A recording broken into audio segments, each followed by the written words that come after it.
प्यारे विद्यार्थियों, @unique plus 2.0 के क्लास में आप सभी का स्वागत है। आज की क्लास में हम लोग पढ़ेंगे साइंस में क्या पढ़ेंगे? क्लास 9th की साइंस पढ़ेंगे। ठीक है, क्लास 9th का यूनिट 3 चल रहा है। इस क्लास में यानी कि जो मोशन वाला चैप्टर है, इसका एक क्लास हम लोग कर चुके हैं, जिस क्लास में हम लोगों ने टाइप ऑफ मोशन देखा था। टाइप ऑफ मोशन देखा था और इसके साथ में हम लोगों ने देखा था कि डिस्टेंस का कॉन्सेप्ट समझे थे और इसके साथ में डिस्प्लेसमेंट का कॉन्सेप्ट समझे थे। ये तीन चीज़ें हम लोग क्या कर चुके हैं, समझ चुके हैं। आज हम लोग क्या चलेंगे, इसके आगे वाले पार्ट के बारे में समझेंगे। तो जब हम आगे वाले पार्ट में चलेंगे तो हमारे पास में आता क्या है भाई, आगे जब हम पहुंचेंगे तो हमको मिलता है जो अगली हेडिंग है इसके बाद वाले चैप्टर में, उसमें मिलता है हमको measurement of rate of motion. Measurement of rate of motion, गति की दर का मापन, जिसको हम लोग स्पीड कहते हैं। जिसको हम लोग क्या कहते हैं? स्पीड कहते हैं। अब हिंदी में इसी को कहते हैं चाल। हिंदी में इसी को क्या कहते हैं? चाल। ठीक है, चाल क्या होती है भाई, ध्यान दीजिएगा। जब हम डिस्टेंस कैरी कर रहे होंगे तो हम चाल पढ़ेंगे, चाल की बात करेंगे। और जब हम डिस्प्लेसमेंट कैरी कर रहे होंगे तब हम किसकी बात करेंगे? वेलोसिटी की बात करेंगे। सबसे पहले हम लोग चाल की परिभाषा लिखते हैं। चाल की हम आपको दो परिभाषा बताएंगे। पहली परिभाषा क्या हो जाएगी? एकांक समय में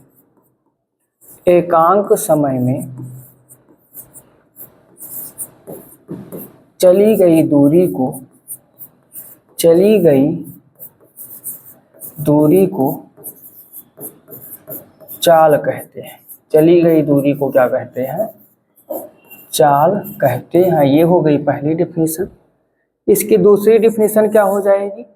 दूरी परिवर्तन की समय दर को, दूरी परिवर्तन की समय दर को चाल कहते हैं। अगर आपसे कोई स्पीड की डिफिनीशन पूछ रहा है, आप इन दोनों में से कोई बता सकते हैं। आधी लाइन की परिभाषा है, आसान भी है। सिंपल वे में क्या कह सकते हैं? एकांक समय में तय की गई दूरी को क्या कहते हैं? चाल कहते हैं। या आप यह भी कह सकते हैं दूरी परिवर्तन की समय दर को चाल कहते हैं। इसका मतलब ये हुआ, क्या हुआ भाई, कि जो चाल होती है, चाल बराबर क्या होगा जाएगा? दूरी बटे समय। चाल बराबर क्या हो जाएगा? दूरी बटे समय हो जाएगा। चाल को किससे डिनोट करते हैं? b से, दूरी को d से और समय को t से डिनोट करते हैं। समय को किससे डिनोट करते हैं? t से डिनोट करते हैं। तो b बराबर क्या हो जाएगा भाई? d/t हो जाएगा। ठीक, इसका मात्रक, तो जो इसका मात्रक होता है, इसका मात्रक, देखो दूरी का मात्रक हो जाएगा मीटर और चाल समय का मात्रक हो जाएगा सेकंड। तो इसका मात्रक मीटर प्रति सेकंड होता है। ठीक, इसका मात्रक क्या हो जाएगा? मीटर प्रति सेकंड हो जाएगा। ध्यान दीजिएगा, समझने का प्रयास करिएगा आप लोग। क्या प्रयास करना है भाई? ये देखिए, ये मान लीजिए b है, ये मान लीजिए d है और ये मान लीजिए क्या है? t है। b है, d है और t है। अगर हमें इनसे कैलकुलेशन करना है तो हम कैसे निकालेंगे, क्या चीज़ कैसे करेंगे? एक सर्किल बना करके हम लोग अच्छे ढंग से इसको फाइंड आउट कर सकते हैं। कैसे फाइंड करेंगे, ध्यान से देखिएगा। जब मुझे b निकालना होगा, क्या निकालना हो? b निकालना हो ये सुपर वाला, तो इन दोनों का डिवाइड कर देंगे। ऐसे एंटी क्लॉकवाइज डायरेक्शन में चलेंगे और क्या करेंगे? डिवाइड कर देंगे। यानी b बराबर क्या हो जाएगा? e वाला बचा, तो इन दोनों का डिवाइडेशन हो जाएगा, d/t हो जाएगा।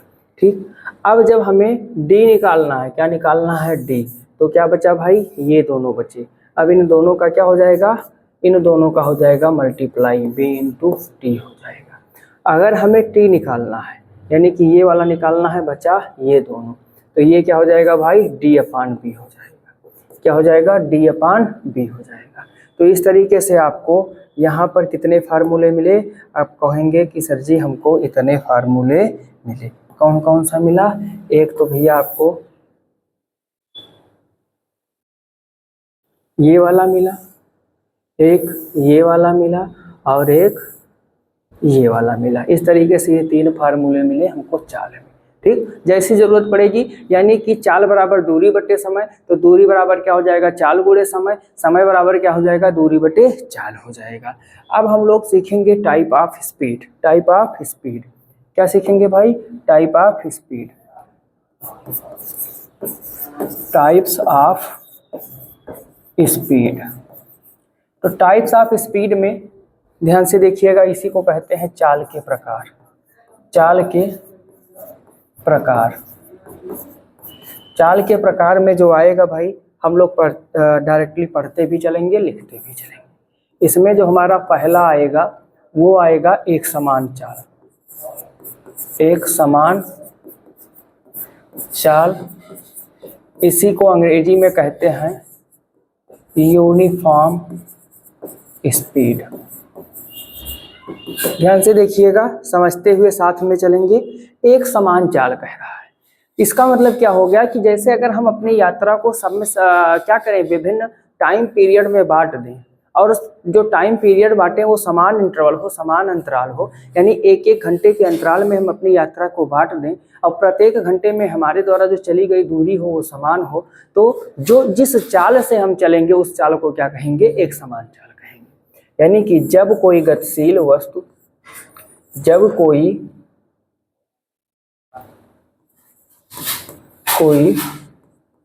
गतिशील वस्तु समान समय अंतराल में, समान समय अंतराल में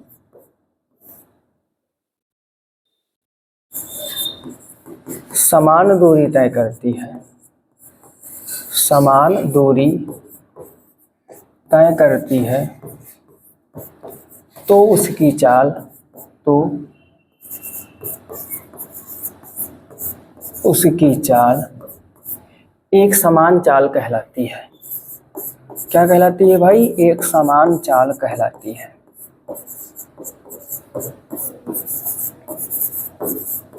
मतलब अगर हम छोटे छोटे और समान समय अंतराल, टाइम इंटरवल में अपनी यात्रा को बांट दें, और प्रत्येक इंटरवल में, किसमें, प्रत्येक इंटरवल में जो हमारी स्पीड रहे, जो हमारी क्या रहे, स्पीड रहे, वो क्या रहे, सेम रहे, तो इस कंडीशन में होगा क्या भाई, जो हमारी डिस्टेंस सेम अगर हम कवर कर रहे हैं, तो जो हमारी चाल होगी वो क्या कहलाएगी, एक समान चाल कहलाएगी। ठीक, अब दूसरा क्या आता है भाई, दूसरा आता है असमान चाल। असमान चाल, इसको क्या कहते हैं, non uniform motion, non uniform motion कहते हैं। ये क्या होगा, इसका कॉन्सेप्ट सीखते हैं। इसमें क्या हो जाएगा, सेम डिफिनीशन आपको लिखनी है, बस थोड़ा सा अंतर है। जब कोई गतिशील पिंड, यहाँ वस्तु लिखे हैं तो हम लोग वस्तु ही लिखेंगे।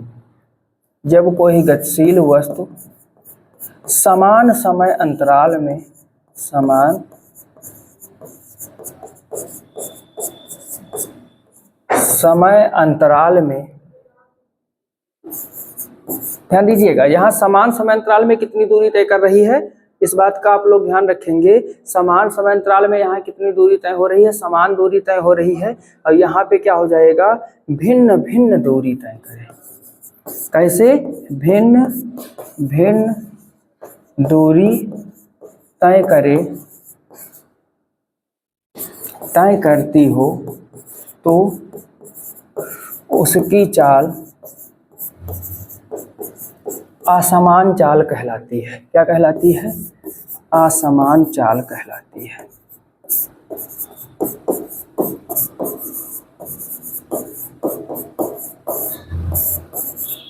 असमान चाल कहलाती है। समझ में आया, नहीं समझ में आया? यहाँ पे क्या है, समान समय अंतराल में समान दूरी, और यहाँ पे क्या है भाई, समान समय अंतराल में भिन्न भिन्न दूरी है। इस बात का आपको ध्यान रखना है। आपको क्या ध्यान रखना है, ये दो चीजों का ध्यान रखना है।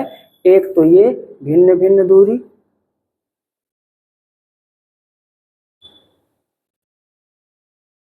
और एक ये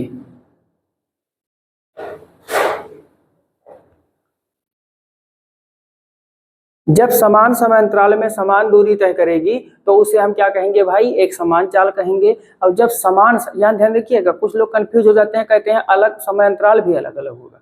भाई समय अंतराल जब अलग हो जाएगा तो ऑब्वियसली जब हम अगर सेम चाल से चल रहे होंगे तभी तो दूरी अलग अलग हो जाएगी। इसकी कल्पना आप ये करिए, मान लीजिए आपने मोटरसाइकिल चलाना सीखा है। अब जब आप मोटरसाइकिल चलाना सीखे हैं तो आपके मन में रहता है कि कितनी जल्दी हम हवा से बात करें। अब एक समान चाल से आप कब चलेंगे, असमान चाल से आप कब चलेंगे, इसका उदाहरण मैं आपको दे रहा हूं, ध्यान से सुनिएगा।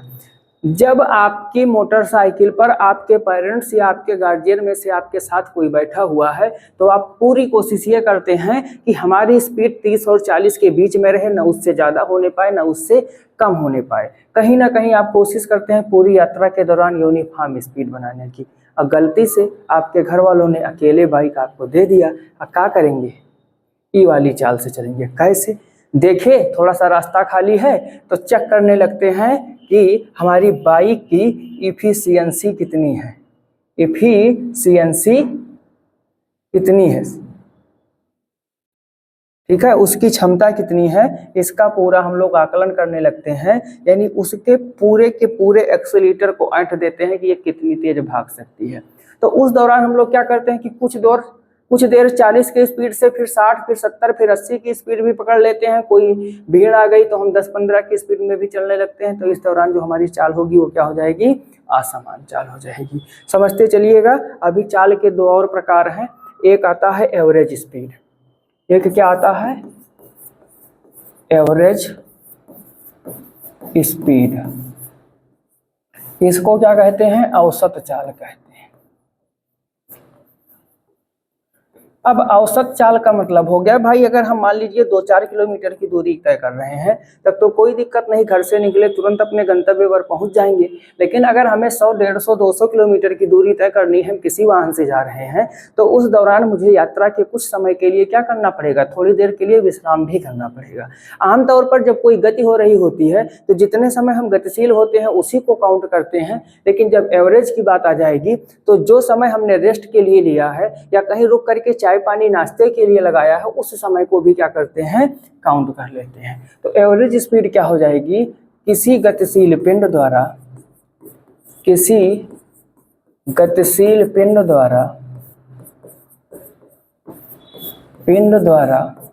यात्रा के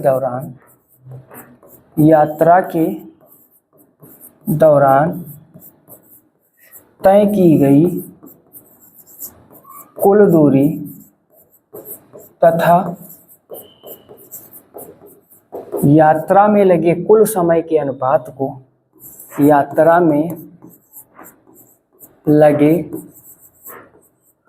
कुल समय के अनुपात को, समय के अनुपात को औसत चाल कहते हैं। औसत चाल कहते हैं। इसका मतलब क्या हो गया भाई, इसका मतलब हुआ कि ये जो हमारी औसत चाल होती है, औसत चाल बराबर क्या हो जाएगा, कुल दूरी बटे यात्रा में लगा कुल समय, यात्रा में लगा कुल समय। अगर इसी चीज को हम लोग अंग्रेजी में लिखना चाहें तो क्या हो जाएगा, average speed is equal to total distance upon total time, ठीक, ये आपका हो जाएगा।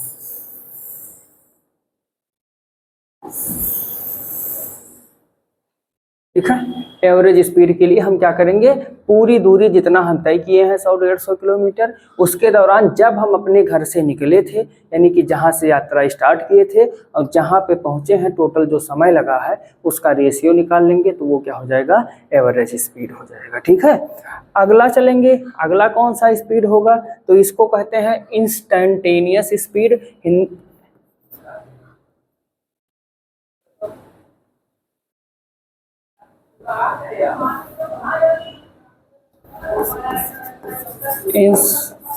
इंस्टैंटेनियस स्पीड, और इसी को कहते हैं तात्क्षणिक चाल। क्या कहते हैं भाई? तात्क्षणिक चाल कहते हैं। ठीक, तात्क्षणिक चाल का कॉन्सेप्ट क्या होगा? ये कहते हैं जैसे पर्टिकुलर टाइम पर जहाँ पे समय अंतराल क्या हो, डेल्टा टी टेंड्स टू 0 हो, अगर हम समय अंतराल निकालें तो ये टेंड्स टू 0, यानी उनके दो समयों के बीच का अंतर किसके इक्वल हो, लगभग 0 के बराबर हो, तो उसे हम क्या कहते हैं? तत्क्षण। तात्क्षणिक का मतलब क्या हो गया भाई? तत्क्षण हो गया। यानी कि अगर किसी पर्टिकुलर टाइम पे कह दिया गया कि अब इसकी स्पीड क्या है, यानी कि वहां अगर हम समय अंतराल निकालें तो डेल्टा टी टेंड टू 0 आ जाए, उस कंडीशन में जो स्पीड होगी उसी को क्या कहते हैं? तात्क्षणिक चाल कहते हैं। किसी गतिशील पिंड के लिए किसी क्षण पर, यहाँ देखो समय की बात नहीं करेंगे, क्षण की बात करेंगे, किसी क्षण पर उसकी चाल तात्क्षणिक चाल कहलाती है।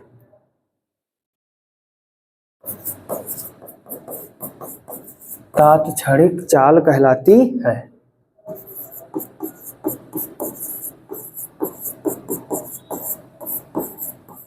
क्या कहलाती है भाई? तात्क्षणिक चाल कहलाती है। इसमें होगा क्या भाई? जैसे हम लोग जानते हैं कि यहाँ चाल b बराबर होता है d/t होता है, तो यहाँ पे क्या हो जाएगा? db इज इक्वल टू हो जाएगा dt अपान, ये हो जाएगा डेल्टा d/डेल्टा t हो जाएगा।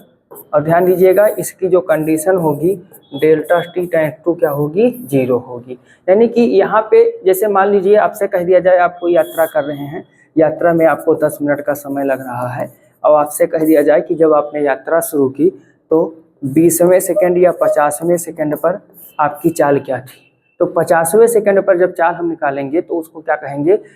कहीं कहीं कुछ किताबों में इसको तात्कालिक चाल भी लिखा होगा। क्या लिखा होगा? तात्कालिक चाल भी लिखा होगा, तो आपको कंफ्यूज नहीं होना है। चाहे तात्कालिक चाल कहा जाए चाहे तात्क्षणिक चाल कहा जाए, दोनों क्या होंगे? एक ही होंगे। ठीक, तो ये हो गया चाल। चाल का प्रकार इसलिए हमने आपको इस तरीके से पढ़ाया है क्योंकि अभी हम लोग जब बिलाष्टी पढ़ेंगे तो बिलाष्टी के प्रकार भी पढ़ेंगे। अब बिलाष्टी का प्रकार मैं इसी में आपको बता दूंगा, उसके लिए अलग से नहीं पढ़ाऊंगा। ध्यान से देखिए, अब हम लोग पढ़ेंगे क्या? Speed with direction. क्या पढ़ेंगे भाई? Speed with direction. Speed with direction जब हो जाएगा, यानी स्पीड के साथ में डायरेक्शन आ जाए, तो इसी को हम लोग कहते हैं वेलोसिटी।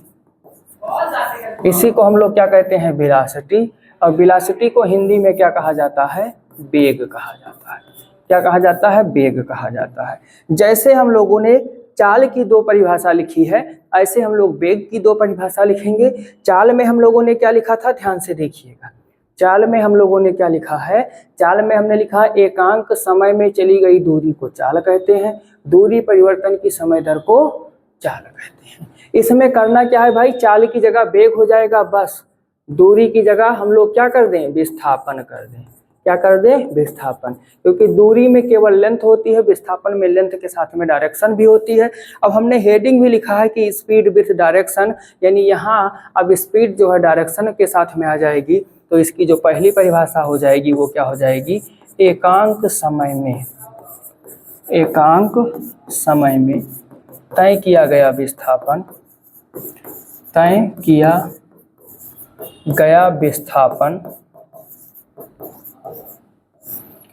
वेग कहलाता है। वेग कहलाता है। दूसरी परिभाषा इसकी क्या होगी भाई?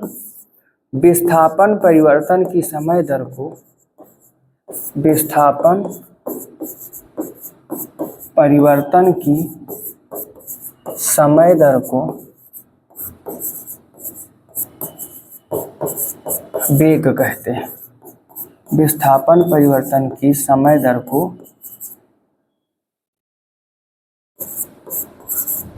वेग कहते हैं। ठीक, करना क्या है कि जब वेग की बात होगी तो वेग की बात में सिर्फ आपको एक चीज का ध्यान रखना है कि जहां जहां पर भी दूरी होगा वहां वहां पर क्या आ जाएगा, विस्थापन आ जाएगा, और कोई चेंज नहीं होगा, और कोई चेंज नहीं होगा। इवन यहाँ पे अगर हम इसका फार्मूला लिखना चाहें तो ये ध्यान दीजिएगा, वेग बराबर हो जाएगा क्या, विस्थापन बटे समय। वेग बराबर क्या हो जाएगा, विस्थापन बटे समय हो जाएगा। अगर इसी को हम लोग अंग्रेजी में लिखें तो वेलोसिटी इज इक्वल टू क्या हो जाएगा भाई, डिस्प्लेसमेंट अपॉन टाइम हो जाएगा। डिस्प्लेसमेंट अपॉन में क्या हो जाएगा, टाइम हो जाएगा।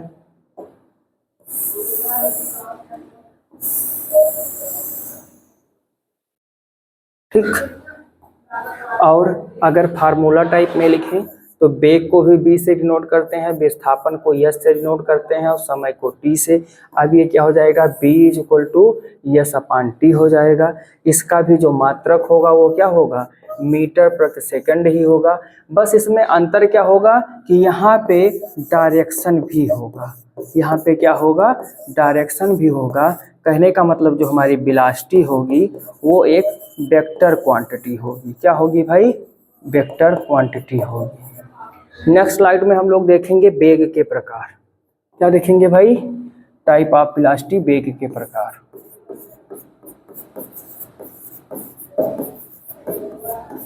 वेग के प्रकार, इसको क्या कहेंगे, टाइप्स ऑफ वेलोसिटी।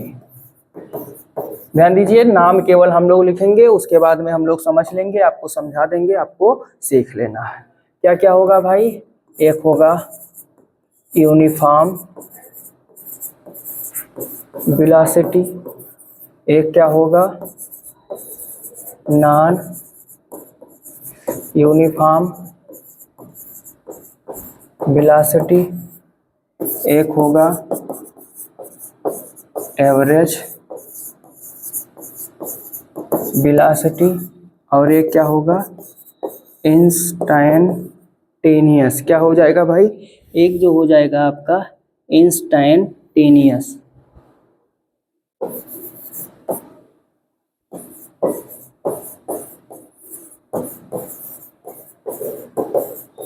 वेलोसिटी हो जाएगा। हिंदी में इनका नाम क्या होगा, अभी आप लोग सीख ही चुके हैं। इसे कहा जाएगा एक समान वेग, इसको कहेंगे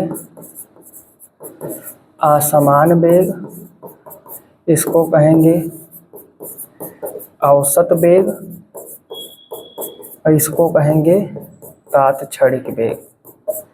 तात्क्षणिक वेग।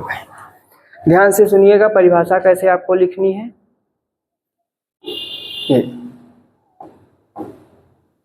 एक समान वेग हो जाएगा, चाल की जगह वेग, स्पीड की जगह वेलोसिटी, चाल की जगह वेग, स्पीड की जगह क्या हो जाएगा, वेलोसिटी हो जाएगा। स्पीड की जगह क्या हो जाएगा भाई, वेलोसिटी हो जाएगा।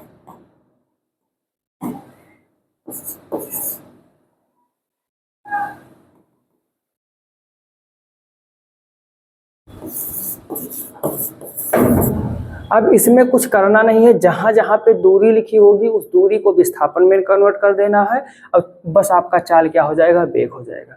जैसे जब हम एक समान वेग की परिभाषा लिखेंगे तो क्या लिख देंगे, जब कोई गतिशील वस्तु समान समय अंतराल में समान विस्थापन तय करती है तो उसकी चाल को क्या कहते हैं, उसकी वेग, उसके वेग को क्या कहते हैं, एक समान वेग कहते हैं। जब कोई गतिशील वस्तु समान समय अंतराल में भिन्न भिन्न विस्थापन तय करती है तो उसके वेग को क्या कहते हैं, असमान वेग कहते हैं। यानी आपको यहाँ पे चेंज क्या करना है, जहाँ पे चाल लिखी है उसको वेग कर देना है, और जहाँ पे दूरी लिखी है इसको क्या कर देना है, विस्थापन कर देना है। तो इतना अगर आप कर ले जाएंगे तो ये सारी परिभाषा लिख ले जाएंगे। ऐसे औसत में किसी गतिशील पिंड द्वारा यात्रा के दौरान तय की गए कुल विस्थापन तथा यात्रा में लगे कुल समय के अनुपात को औसत वेग कहते हैं। यहाँ जाएगा कुल विस्थापन बटे यात्रा में लगा कुल समय। ठीक, तो ऐसे ही सारी परिभाषा आपको लिख करके तैयार करना है। यूनिफॉर्म वेलोसिटी की परिभाषा क्या हो जाएगी, जब समान समय अंतराल में समान विस्थापन तय करे। ध्यान से सुनिएगा, ये आपको अपने मन से लिखना है। समान समय अंतराल में समान विस्थापन तय करे तो वो एक समान वेग, समान समय अंतराल में भिन्न भिन्न विस्थापन तय करे तो वो क्या हो जाएगा, असमान वेग। यात्रा के दौरान तय किया गया कुल विस्थापन बटे यात्रा में लगा कुल समय, इसका जो रेशियो निकलेगा वो औसत वेग कहलाएगा। और किसी पर्टिकुलर टाइम पे जब हम वेलोसिटी निकालेंगे तो उसको हम क्या कहेंगे भाई, तात्क्षणिक वेग कहेंगे, उसको हम लोग क्या कहेंगे, तात्क्षणिक वेग कहेंगे। ठीक, इसकी डिफिनीशन आप लोग कर लीजिए। बस जहाँ चाल वाला लिखे हो तो चाल की जगह वेग कर देना है और दूरी की जगह क्या कर देना है, विस्थापन कर देना है। इतना कर लीजिएगा, आराम से आप लिख ले जाओगे। नेक्स्ट हम लोग देखेंगे त्वरण। नेक्स्ट हम लोग क्या देखेंगे, त्वरण देखेंगे, जिसको अंग्रेजी में एक्सीलरेशन कहते हैं।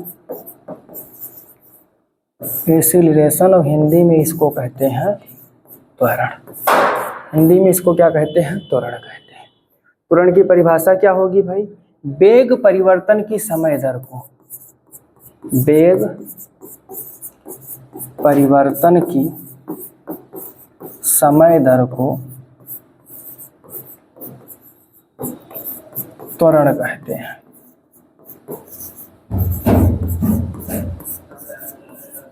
इसे स्मॉल a से प्रदर्शित करते हैं, स्मॉल a से प्रदर्शित करते हैं तथा इसका SI मात्रा, इसका SI मात्रा मीटर प्रति सेकंड स्क्वायर होता है, सेकंड स्क्वायर होता है।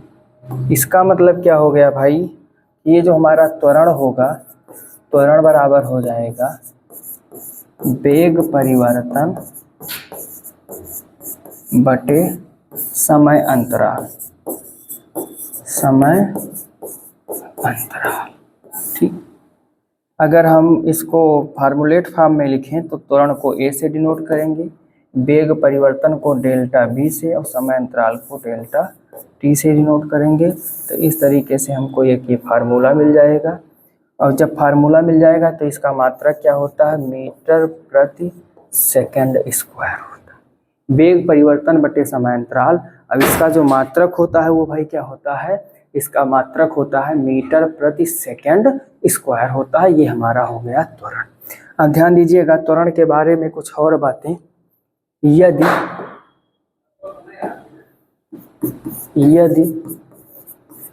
वेग परिवर्तन की दर, वेग परिवर्तन की दर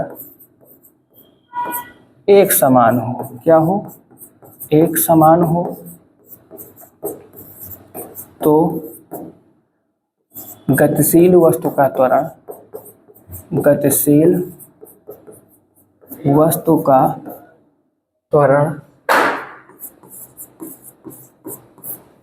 क्या होगा भाई, एक समान होगा,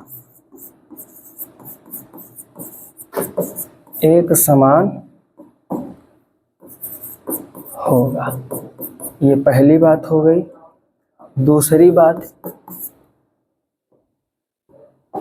यदि वेग परिवर्तन की दर, वेग परिवर्तन की दर भिन्न भिन्न हो, भिन्न भिन्न यानी अलग अलग हो तो गतिशील वस्तु का त्वरण, गतिशील वस्तु का त्वरण, गतिशील वस्तु का त्वरण कैसा होगा भाई, असमान होगा।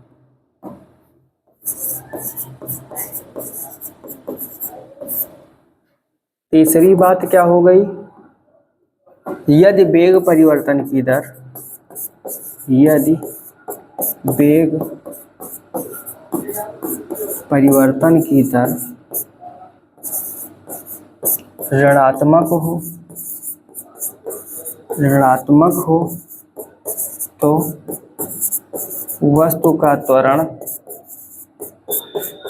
क्या कहलाता है, वस्तु का त्वरण मंदन कहलाता है। क्या कहलाता है, मंदन कहलाता है।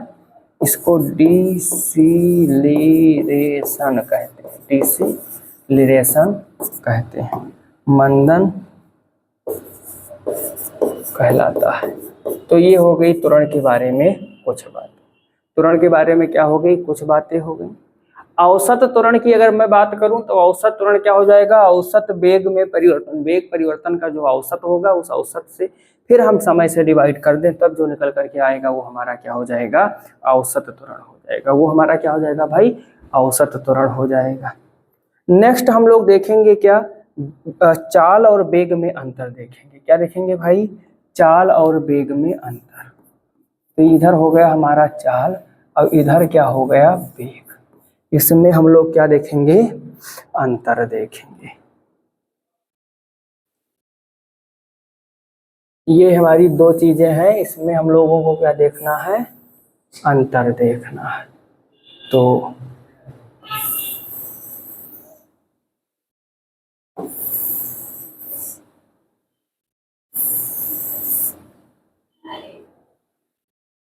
पहला अंतर क्या होगा भाई, चाल की परिभाषा हम लोग क्या लिखे थे, एकांक समय में इसको लिखे थे दूरी परिवर्तन की दर, दूरी परिवर्तन की दर को चाल कहते हैं, चाल कहते हैं। इसमें क्या हो जाएगा, विस्थापन परिवर्तन की दर को, विस्थापन परिवर्तन की दर को वेग कहते हैं। दूसरा अंतर क्या होगा, यह एक अदिश राशि है,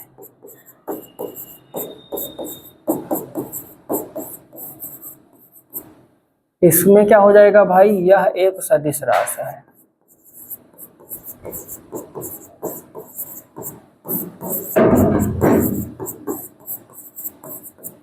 अगला अंतर क्या हो जाएगा, तीसरा वाला, इसका मान सदैव धनात्मक होता है, इसका मान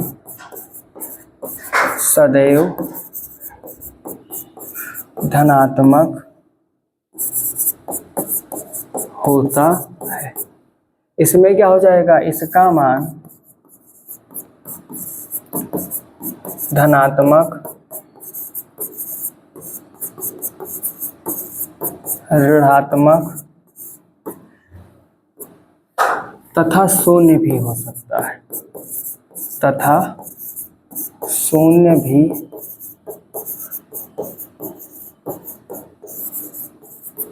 तो जो वेग है क्या हो जाएगा, टोटली डिपेंड है विस्थापन पे, और जो चाल हमारी है जिसे हम लोग स्पीड कहते हैं, यह टोटली डिपेंड है किस पर, दूरी पर। टोटली किस पर डिपेंड है, दूरी पर डिपेंड है। अब नेक्स्ट स्लाइड में हम लोग देखेंगे गति का समीकरण। नेक्स्ट स्लाइड में हम क्या देखेंगे, equation of motion, equation of motion, इसी को कहते हैं गति के समीकरण, गति के समीकरण। गति का समीकरण कहते किसे हैं भाई, तो लिख लेंगे एक लाइन में, वह समीकरण, वह समीकरण, समीकरण जो किसी गतिशील वस्तु के, गतिशील वस्तु के वेग, विस्थापन, कामा समय तथा त्वरण में संबंध बताता है, तथा त्वरण में संबंध बताता है, संबंध बताता है, उसे, संबंध बताता है उसे गति का समीकरण कहते हैं, गति का समीकरण कहते हैं। इनकी संख्या क्या है भाई, इनकी संख्या 3 होती है, इनकी संख्या 3 होती है। कौन कौन से हैं ये समीकरण? पहला समीकरण है भाई b बराबर u प्लस ए टी, याद रखिएगा, जिंदगी भर काम आएगा। दूसरा समीकरण है s बराबर U T plus half A T square. And जो हमारा तीसरा समीकरण है वो है बी स्क्वायर बराबर यू स्क्वायर प्लस 2as। अब यहाँ पे हम लोग देख लेंगे कि ये इसमें क्या क्या चीज़ें हैं। तो देखो भैया, u को हम लोग कहते हैं प्रारंभिक वेग, u को क्या कहते हैं? प्रारंभिक वेग कहते हैं। b को कहते हैं अंतिम वेग, अंतिम वेग। यस को कहते हैं विस्थापन, यस को क्या कहते हैं? विस्थापन। टी को कहते हैं समय, और ए को कहते हैं त्वरण। ए को क्या कहते हैं? त्वरण कहते हैं। तो ये हमारा गति का 3 समीकरण है, और इसके साथ में ये इसका नोटेशन है कि कौन सी चीज़ को क्या कहते हैं। ठीक, अब हम लोग करेंगे क्या, बारी बारी से प्रत्येक समीकरण का निगमन सीखेंगे, बारी बारी से प्रत्येक समीकरण का निगमन सीखेंगे। तो पहले जो हमारा प्रथम समीकरण है वो क्या है? b बराबर u प्लस ए टी।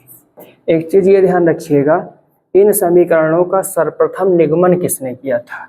तो इन समीकरणों का सर्वप्रथम जो निगमन किया था वो गैलीलियो ने किया था। किसने किया था भाई? सर्वप्रथम इन समीकरणों का निगमन गैलीलियो ने किया था। प्रथम समीकरण क्या है? b बराबर u प्लस ए टी।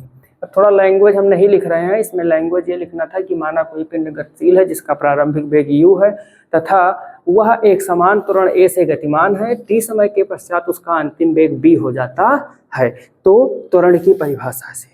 अब लैंग्वेज आप लोग लिख लीजिएगा, हम लोग डायरेक्ट लिखेंगे क्या? त्वरण की परिभाषा से। त्वरण की परिभाषा क्या कहती है भाई? वेग परिवर्तन की दर को त्वरण कहते हैं। तो a बराबर क्या हो जाएगा? वेग परिवर्तन। वेग परिवर्तन मीन्स अंतिम वेग में से प्रारंभिक वेग को घटा देंगे और बटे समय t, तिरछा गुणा करवा देंगे, तो ए टी बराबर क्या हो गया? p minus you. इस u को इधर लाएंगे तो क्या हो जाएगा? u प्लस ए टी बराबर b। थोड़ा सही ढंग से लिखेंगे तो b बराबर क्या मिल जाएगा? u प्लस ए टी मिल जाएगा। ये हमारा हो गया प्रथम समीकरण। ये हमारा क्या हो गया? प्रथम समीकरण हो गया, b बराबर u प्लस ए टी। ठीक, कौन सा समीकरण हो गया? प्रथम समीकरण हो गया। अब हम लोग देखेंगे द्वितीय समीकरण। कौन सा समीकरण? द्वितीय समीकरण। द्वितीय समीकरण क्या है? यस बराबर U T plus half A T square. यहाँ पे देखेंगे क्या? देखो, ये जो गति हो है रही है जिसमें त्वरण क्या है? एक समान, तो प्रारंभिक वेग u है। अब 1 सेकंड के बाद में इसका वेग क्या हो जाएगा? u प्लस ये। 2 सेकंड के बाद में क्या हो जाएगा? u plus 2a। ऐसे 3 सेकंड के बाद में u प्लस 3a। जो इसका एक्सीलरेशन है वो इसकी स्पीड वेलोसिटी को बढ़ाता रहेगा, और t समय बाद में इसका वेग क्या हो जाता है? b। तो ये b बराबर होगा क्या? ये जो b बराबर होगा ये u के पदों में होगा। 1 सेकंड के बाद में a है, 2 ये 3 ये, तो t सेकंड के बाद में u प्लस क्या हो जाएगा? t ये हो जाएगा। u प्लस क्या हो जाएगा? t ये हो जाएगा। तो जब हम इसका औसत निकालेंगे कि इसका औसत वेग क्या निकल करके आए, अगर गति एक समान त्वरण की है तो औसत वेग आएगा u प्लस बी बाई 2। औसत वेग क्या आएगा? u प्लस बी बाई 2 निकल करके आएगा। तो वहीं से हम निकाल लेंगे कि यदि गति में त्वरण एक समान है, एक समान है, तो औसत वेग बराबर हो जाएगा b plus you by 2। b plus you by 2 हो जाएगा, या इसको ऐसा लिख सकते हैं u प्लस बी बाई 2 लिख सकते हैं। अब जब हमने इतना लिख दिया तो यहाँ से देखो यस बराबर क्या हो जाएगा? यस बराबर हो जाएगा u प्लस बी बाई 2 और इनटू में हो जाएगा t। भाई औसत विस्थापन बराबर क्या हो जाएगा? औसत वेग गुणे समय, औसत वेग गुणे समय हो जाएगा। तो यहाँ से देखो ये u और समीकरण 1 से b बराबर क्या होता है, u प्लस ए टी होता है, रख देंगे। तो ये हो गया u प्लस ए टी बटे में 2 और पूरे का गुणा है t से।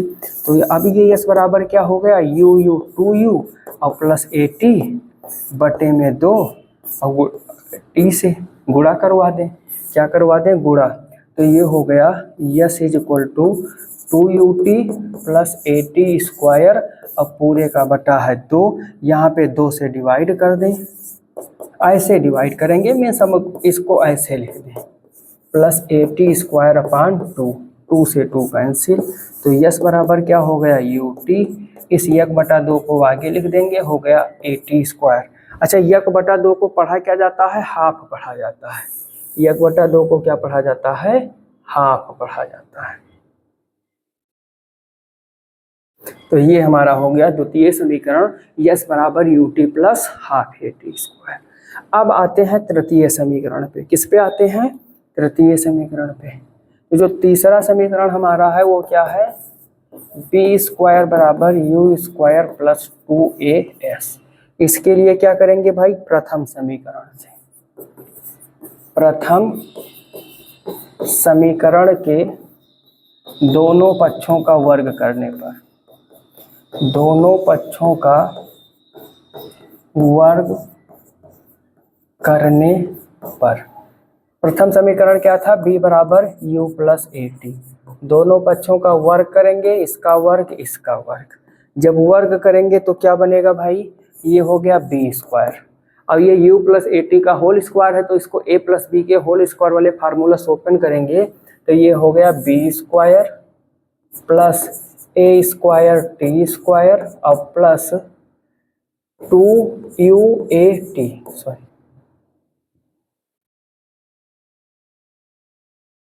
प्लस में क्या हो गया 2uat और प्लस में ए स्क्वायर टी स्क्वायर।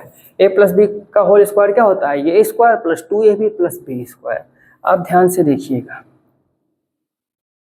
ध्यान से क्या देखना, ये है हमारा यू स्क्वायर, यहाँ पे हो गया बी स्क्वायर, यहाँ पे क्या हो गया बी स्क्वायर, यहाँ पे हमने लिखा यू स्क्वायर और यहाँ से हमने 2a कॉमन कर लिया। तो जब 2a कॉमन कर लिया, इसको थोड़ा सही ढंग से लिख लेते हैं, ये लिखा क्या हुआ था uat।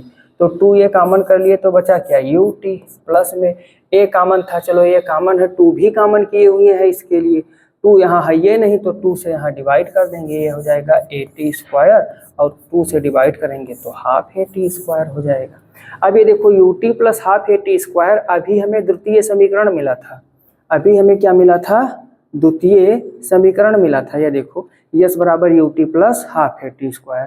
तो U T plus half A T square की जगह हम लोग यस रख सकते हैं, क्या रख सकते हैं, यस रख सकते हैं। तो ये हो गया बी स्क्वायर बराबर यू स्क्वायर प्लस 2as। ठीक है, ये हमारा क्या हो गया, तृतीय समीकरण हो गया। क्या हो गया, तृतीय समीकरण हो गया। तो इस तरीके से आज की क्लास में हम लोगों ने सीखा क्या, गति के तीनों समीकरण का निगमन सीखा है, चाल के प्रकार, वेग के प्रकार, चाल वेग में अंतर और त्वरण की परिभाषा सीखी है। अब इसकी अगली क्लास में हम लोग क्या करेंगे, गति संबंधी कुछ ग्राफ का अध्ययन करेंगे। आपके इस चैप्टर में दूरी समय ग्राफ, चाल समय ग्राफ, विस्थापन समय ग्राफ, ये जो ग्राफ दिया हुआ है उसको हम कैसे समझेंगे, क्या मतलब होता है, इसको हम क्या करेंगे इस चैप्टर के अगले क्लास में देखेंगे। आज की क्लास में यहीं तक कि गति के समीकरणों का निगमन किस तरीके से हमको करना है। ओके।